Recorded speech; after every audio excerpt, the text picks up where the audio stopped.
Okay, hello everyone. This is Wen and Kai, and today we want to introduce to you truth is strength. Okay, table of content.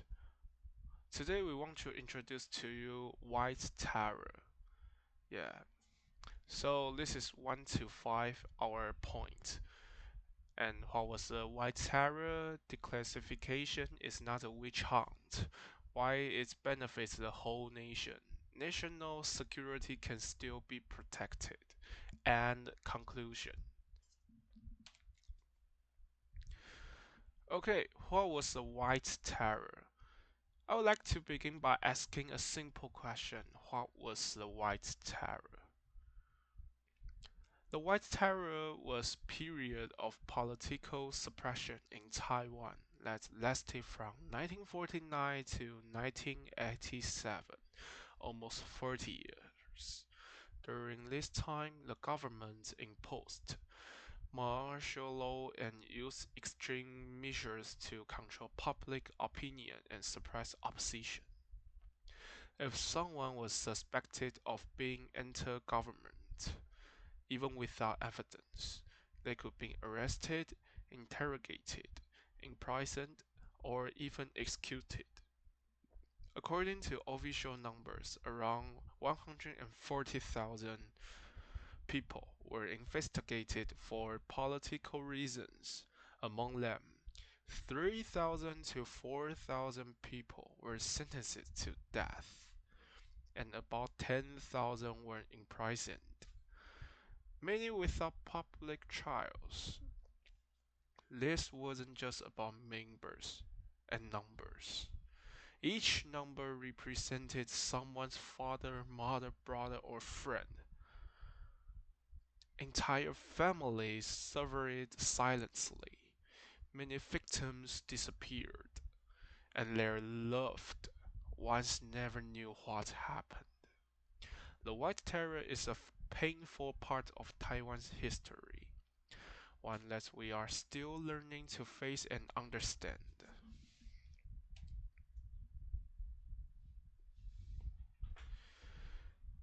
Okay, so the classification is not a witch hunt.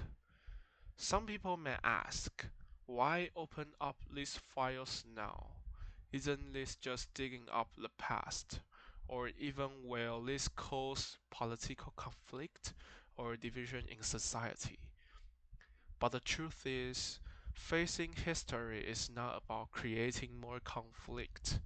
It's about learning, healing, and preventing mistakes from happening again. This process is not unique to Taiwan. Let's look at what other countries have done. In Germany, after reunification, more than 3 million files from the East German secret police, the Stasi, were made available to the public. This allowed victims to understand what happened and helped the country move forward through reconciliation, not revenge. South Korea starting in 20.5, democratic movement archives were declassified. The government officially apologized and public trust actually increased. So, opening historical records did not create chaos, it helped strengthen democracy. In Taiwan, declassification should not be seen as political revenge. It's about recognizing what really happened and allowing families and the nation to find closure. Okay, so on the slide 3, now you might ask, is this something that only matters to victims or their families? Actually, this is something that affects all of us.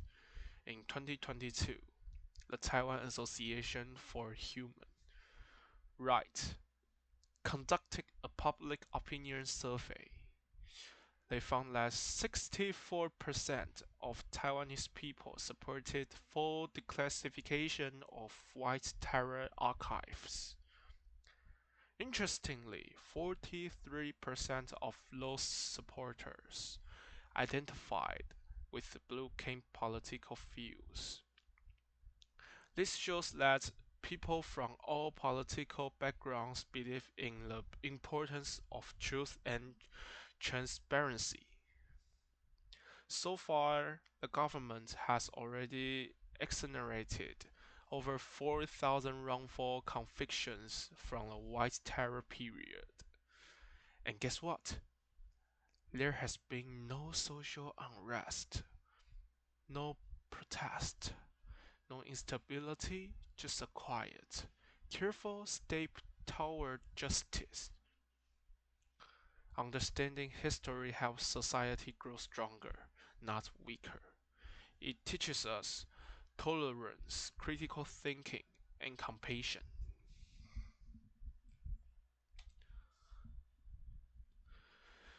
Okay, so national security can still be protected.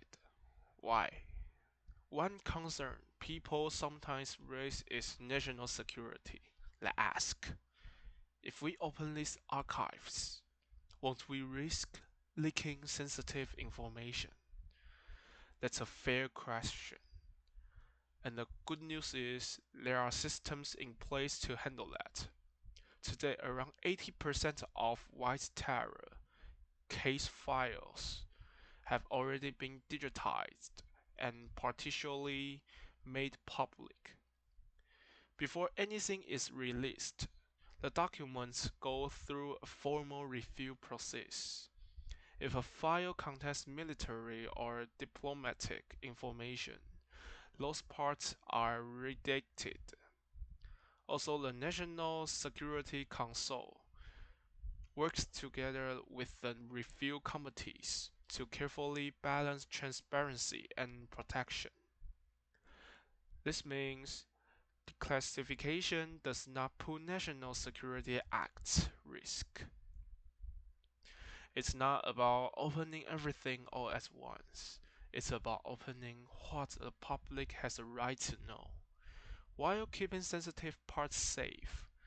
In short, we can have truth and security at the same time.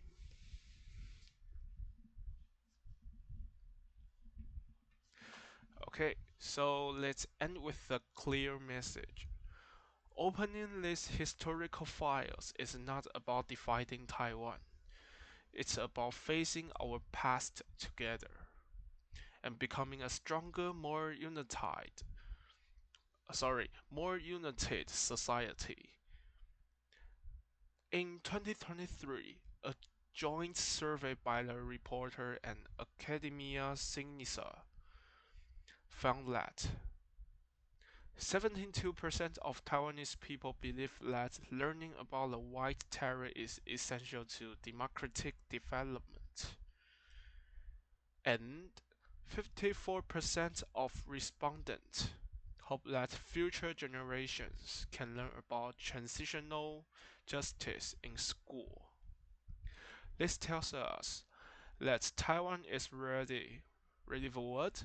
Ready to teach the next generation, ready to face history, and ready to move forward with more honesty and understanding.